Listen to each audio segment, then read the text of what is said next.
Hello students, welcome to my channel. आज हम इस वीडियो में साइंस के टॉपिक के साथ साथ अगर पेडागोगी होगा तो उससे भी डिस्कस करेंगे। तो चलो देखते हैं। ये सीटेट एग्जाम के लिए इम्पोर्टेंट क्लास रहेगी, पेपर 2 के लिए है। Which of the following groups contain only liquids that generally do not conduct electricity well? तो इन चारों में से कौन सा ग्रुप है जो ओनली लिक्विड कैरी कर रहा है और does not good electricity well, electricity का अच्छा स्रोत नहीं है। तो जो लिक्विड है वो इलेक्ट्रिसिटी कंडक्ट करता है कब? जब उसमें फ्री इलेक्ट्रॉन्स प्रेजेंट हो, फ्री आयोन्स अगर प्रेजेंट हो तो वो क्या करेंगे? इलेक्ट्रिसिटी कंडक्ट करेगा लिक्विड। जैसे कि आपका हो गया salt solution, lemon juice, salt solution, lemon juice, vinegar हो गया विनेगर, और हो गया आपका सी वाटर। ये सब जो है वो आयन कंटेन करते हैं, इसलिए वो गुड इलेक्ट्रिसिटी है। तो सॉल्ट, लेमन जूस, सी वाटर, सॉल्ट, विनेगर, तो ये सब आपका गुड इलेक्ट्रिसिटी हो गया। जो डिस्टिल्ड वाटर है वो वेरी फ्यू इलेक्ट्रॉन्स है, उसमें very few electrons, few ions, electrons few ions उसमें प्रेजेंट होते हैं। इसीलिए जो कुकिंग ऑयल या केरोसिन है उसमें फ्री आयन्स नहीं होते, इसलिए वो क्या हो गए? पोर कंडक्टर हो गए। तो सही आंसर क्या हो जाएगा? Does not electricity well. Distilled water, cooking oil, kerosene, उसमें इलेक्ट्रॉन्स, फ्री आयन्स जो है वो नहीं होते। डिस्टिल्ड वाटर में कम होते हैं लेकिन कुकिंग ऑयल और केरोसिन में नहीं हो, इसीलिए वो गुड कंडक्टर नहीं है, poor conductor. Which set contains only example of chemical changes? Chemical changes का कौन सा सेट है? जो केमिकल चेंजेस जब होता है तो क्या होता है? न्यू सब्सटेंसेस निकलते हैं, न्यू सब्सटेंसेस निकलती है, उसका प्रॉपर्टी भी अलग अलग हो जाता है। तो डिफरेंट प्रॉपर्टी हो जाता है, उनका डिफरेंट प्रॉपर्टीज हो जाता है। रोस्टिंग जो है वो आयरन ऑक्साइड क्रिएट करता है।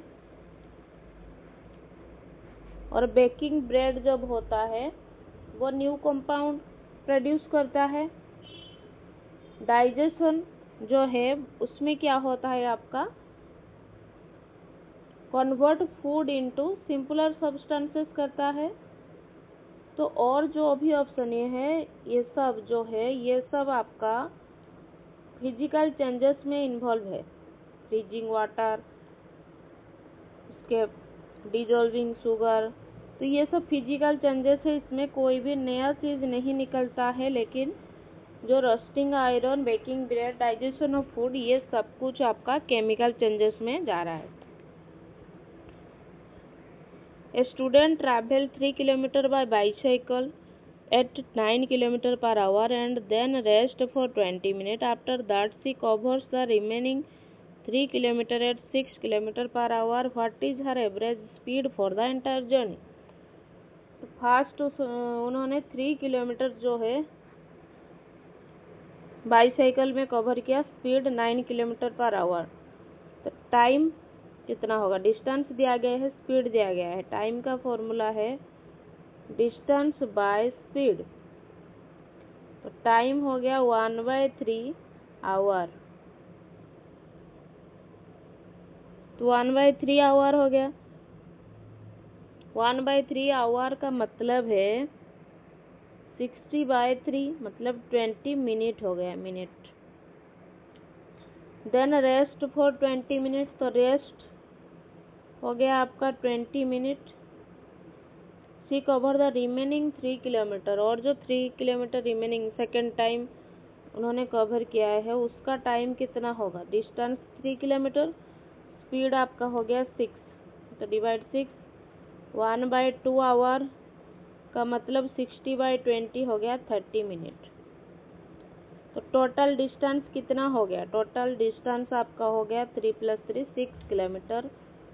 टोटल टाइम आपका कितना निकल कर आएगा, पहले 20 मिनट, उसके बाद 20 मिनट, उसके बाद 30, 20 + 20 उसने रेस्ट किया तो कितना हो गया 70 मिनट।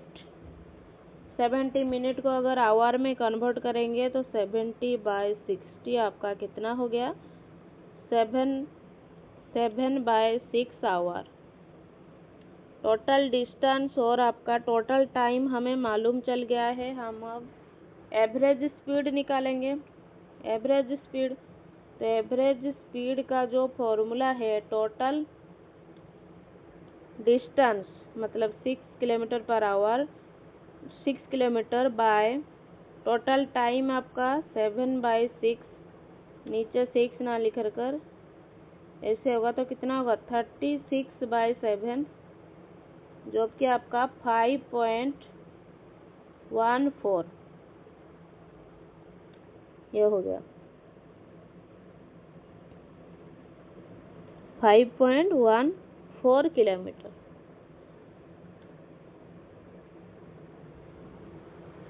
तो यहाँ पर नियरेस्ट ऑप्शन भी नहीं है, आंसर 5.14 होगा किलोमीटर पर आवर। नेक्स्ट चलते हैं। A worker wants to push a heavy cupboard resting on the floor, which force must be overcome fast. तो जब कोई वस्तु जो है वो स्थिर होता है तो उस पर स्टैटिस्टिक फ्रिक्शन लगता है। क्या लगता है, स्टैटिक फ्रिक्शन कार्य करता है। अलमारी को चलाने से पहले इस घर्षण को पार करना आवश्यक होता है, उसके बाद ही वो मूव करेगा। तो सही आंसर होगा स्टैटिक फ्रिक्शन। नेक्स्ट चलते हैं। Which statement about sound is correct. कौन सा स्टेटमेंट साउंड से रिलेटेड जो है वो करेक्ट है।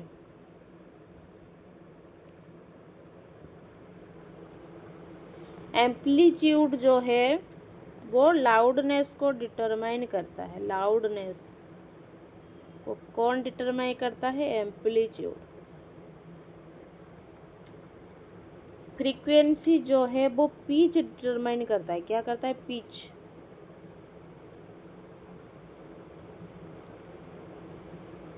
साउंड क्या करता है, एक मीडियम को उसे चाहिए पास करने के लिए, वो वैक्यूम के थ्रू ट्रैवल नहीं कर सकता है साउंड। तो सही आंसर हो गया loudness depends mainly on amplitude of vibration. Next चलते हैं। Which method is most suitable for obtaining pure water from salty sea water. Most suitable for obtaining pure water from salty sea water. तो जो distillation है उसमें involve है क्या, evaporation involve है। Evaporation, आसबन में जल को बाष्पित करके क्या करते हैं, पुनः संघनित किया जाता है। इस प्रकार शुद्ध जल प्राप्त होता है और नमक पीछे रह जाता है। तो ये प्रोसेस जो है उसे हम डिस्टिलेशन बोलेंगे। शैडो आर फॉर्म्ड बिकॉज, जो हमारी परछाई है वो कैसे फॉर्म होती है। छाया इसलिए बनती है क्योंकि जो प्रकाश सीधे रेखा में चलता है और अपारदर्शी वस्तुएं प्रकाश को क्या करते हैं, रोकते हैं। तो सही आंसर होगा आपका light travel in straight lines, opaque object block lights. Opaque क्या करते हैं, जो अस्वच्छ वस्तु होते हैं वो लाइट को पास करने नहीं देते। तो ये भी हो जाएगा करेक्ट। नेक्स्ट चलते हैं। Which statement about soil is correct? कौन सा स्टेटमेंट सॉइल से रिलेटेड है और करेक्ट है? क्ले सॉइल जो होते हैं, क्ले,